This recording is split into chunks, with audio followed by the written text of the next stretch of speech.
There are 109,631,000 Americans on welfare today.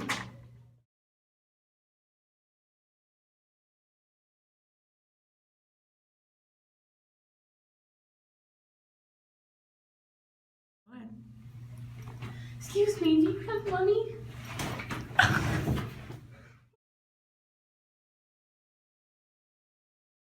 My daughter has no food. This costs $30. How am I supposed to feed me and her on this? It's ridiculous. By 1932, over 13 million Americans lost their jobs.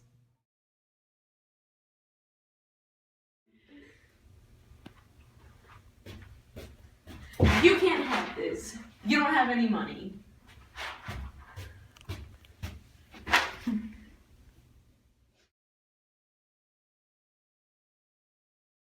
Go. Bread line, free food.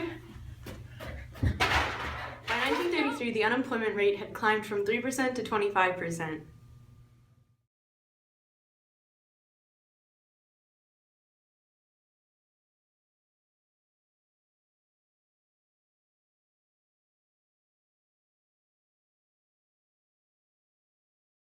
That's why we agree with FDR.